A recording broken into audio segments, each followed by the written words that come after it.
ગુજરાતના દાહોદ જિલ્લામાં ઉજવાતો ગોળ ગધેડાનો મેળો શું છે?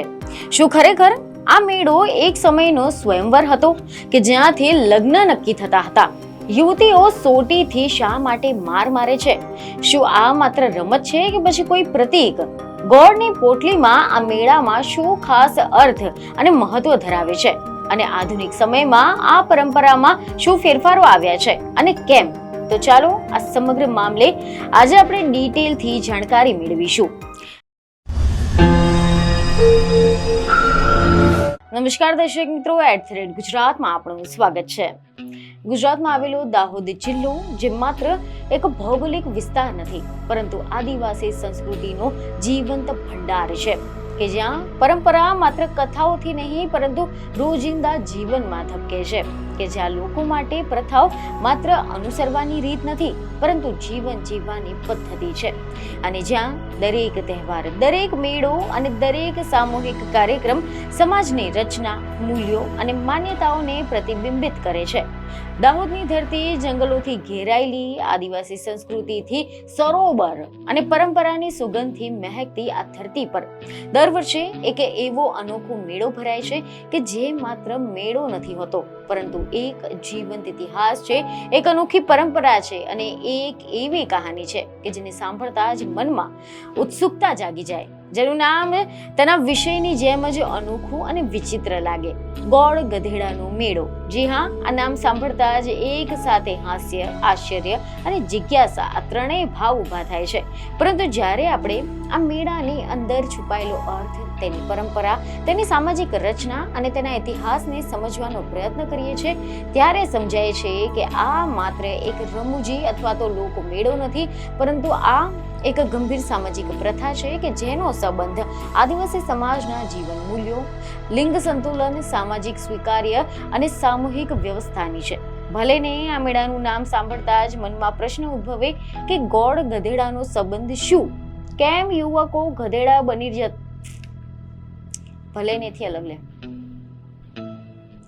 ભલે ને આ મેળાનું નામ સાંભળતા જ મનમાં પ્રશ્ન ઉદ્ભવે કે ગોળ અને ગધેડાનો સંબંધ શું? કેમ યુવકો ગધેડા બને છે? શું ખરેખર અહીંયા પ્રેમ જીતવાનો કોઈ જૂની રીત રિવાજ હતી? અને આ બધાની પાછળ શું છે સત્ય? આજે આપણે આ સમગ્ર રહસ્યને સમજવાનો પ્રયત્ન કરીશું.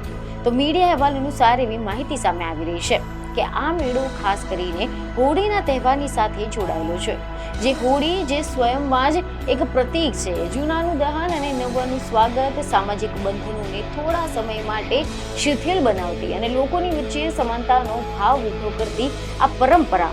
દાહોદ અને આસપાસના આદિવાસી વિસ્તારોમાં હોળી એ માત્ર રંગોનો તહેવાર નથી, પરંતુ એક સામાજિક સંક્રમણનો આ સમય છે કે જ્યાં જૂની પરંપરાઓનું પુનઃસ્મરણ થાય છે અને નવી પેઢીને તે સોંપવામાં આવે છે.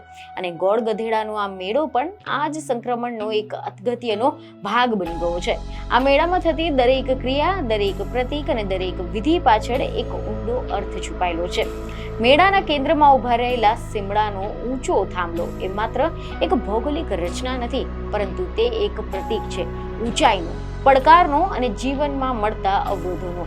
તેની ટોચ પર બાંધવામાં આવેલી ગોળ એ માત્ર મીઠાશનું પ્રતીક નથી, પરંતુ સફળતા, સમૃદ્ધિ અને સામાજિક સ્વીકાર્યતાનું પણ પ્રતીક છે. અને આ ગોળ મેળવવા માટે સંઘર્ષ, જીવનના સંઘર્ષનું પ્રતિબિંબ કરી રહ્યું છે. થાંભલાની આસપાસ ગોળાકારમાં ઊભી રહેલી યુવતીઓ અને તેમના હાથમાં રહેલી સોટીઓ આ પ્રથાને વધુ અર્થસભર બનાવે છે. આ દ્રશ્ય માત્ર એક રમતિયાળ વિરોધ નથી, પરંતુ એક સામાજિક સંદેશ પણ છે કે જીવનમાં કોઈ પણ સિદ્ધિ સહેલાઈથી પ્રાપ્ત નથી થતી, ખાસ કરીને જ્યારે તે સંબંધો, જવાબદારી અને સામાજિક સ્થાનની સાથે જોડાયેલી હોય. યુવતીઓ દ્વારા કરવામાં આવતા પ્રહારને જોતા સામાન્ય રીતે એવું લાગે છે કે તેઓ અવરોધ ઉભો કરી રહી હતી, પરંતુ સામાજિક રીતે આ એક સ્વીકાર્ય પરીક્ષા છે. એક એવી પરીક્ષા કે જેમાં યુવકની હિંમત, તેની સહનશક્તિ અને તેની પ્રતિબદ્ધતા અને તેના લક્ષ્ય પ્રત્યેની નિષ્ઠાની કસોટી થતી હોય છે. આ પ્રથાને પણ દર્શાવે છે કે આદિવાસી સમાજમાં લગ્ન એ માત્ર બે વ્યક્તિઓ વચ્ચેનો સંબંધ નથી, પરંતુ તે એક સામાજિક કરાર છે કે જેમાં સમગ્ર સમાજની ભૂમિકા મહત્વની હોય છે. મીડિયા રિપોર્ટ અનુસાર એવી પણ માહિતી મળી રહી છે કે અગાઉના સમયમાં જ્યારે આ મેળો સ્વયંવરનું સ્વરૂપ ધરાવતો હતો, ત્યારે આ પ્રક્રિયા વધુ સ્પષ્ટ રીતે જોવા મળતી હતી. જે યુવક ગોળ મેળવવામાં સફળ થતો હતો તેને પોતાની પસંદગીની યુવતી સાથે લગ્ન કરવાની મંજૂરી મળતી હતી. આ રીતે યુવક પોતાની ક્ષમતા સાબિત કરતો અને સમાજ દ્વારા તેને સ્વીકારવામાં આવતો હતો. આ પ્રથા એક પ્રકારની સામાજિક ફ્લિટરિંગ મિકેનિઝમ તરીકે ઓળખવામાં આવતી હતી કે જ્યાં માત્ર તે જ યુવક આગળ વધતો જે હિંમત, શક્તિ અને ધીરજ ધરાવતો હતો. આદિવાસી સમાજમાં જ્યાં જીવન કુદરતની સાથે સંકળાયેલું છે અને પડકારોથી ભરેલું હોય છે ત્યાં આ ગુણો અત્યંત મહત્વના માનવામાં આવે છે. આ પ્રથાનો એક અન્ય મહત્વપૂર્ણ પાસો છે સ્ત્રીઓની ભૂમિકા. સામાન્ય રીતે પિતૃશાસક સમાજમાં સ્ત્રીઓની ભૂમિકા મર્યાદિત રહેતી હોય છે, પરંતુ અહીંયા યુવતીઓ સક્રિય રીતે ભાગ લે છે. તેઓ માત્ર એક નિષ્ક્રિય પાત્ર નથી રહેતી, પરંતુ તેઓ આ પ્રક્રિયાને અગત્યનો ભાગ છે.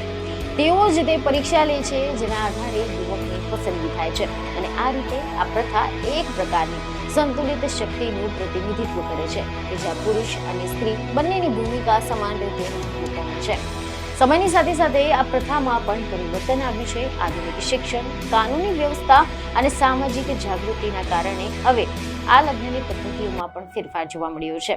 જો કે યુવક અને યુવતી બંને પોતાની પસંદગી અને પરિવારની સંમતિથી લગ્ન કરે છે. આના કારણે ગોળ ગધેડાના મેળામાંથી સ્વયંવરનો તત્વ દૂર થઈ ગયો છે, પરંતુ તેમ છતાં પણ આ મેળો આજે પણ ઉજવાય છે. હવે તે એક સાંસ્કૃતિક ઉત્સવ બની ગયો છે કે જેનો ઉદ્દેશ પરંપરાને જીવંત રાખવાનો છે અને નવી પેઢીને તેની સાથે જોડવાનો છે. હવે ગોળ ઉતારનાર યુવકને કોઈ યુવતીની સાથે લગ્ન કરવાનો અધિકાર નથી મળતો, પરંતુ તેને સમાજ દ્વારા સન્માન અને ઇનામ આપવામાં આવે છે. આ પરિવર્તન દર્શાવે છે કે કેવી રીતે એક પરંપરા સમયની સાથે બદલાઈ શકે છે, પરંતુ તેની મૂળ ભાવના જાળવી રાખી શકાય છે. આ મેળાનો એક અન્ય મહત્વપૂર્ણ પાસો છે તેની સામૂહિકતા. આ મેળામાં માત્ર એક ગામ નહીં, પરંતુ અનેક ગામના લોકો ભાગ લેતા હોય છે.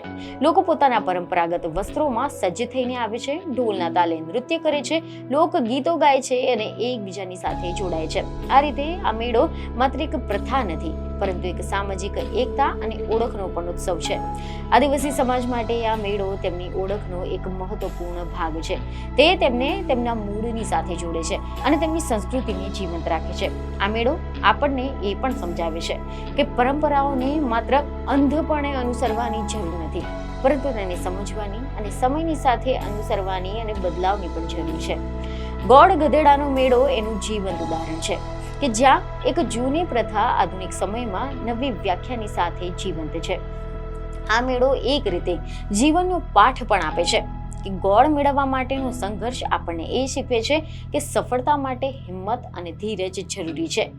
આ સાથે જ યુવતીઓ દ્વારા કરવામાં આવતા પ્રહાર આપણને યાદ અપાવે છે કે જીવનમાં અવરોધો આવતા જ રહેશે અને થાંભલા પર ચડવાનો પ્રયાસ આપણને પ્રેરણા આપે છે કે આપણે હાર માનવી નહીં જોઈએ.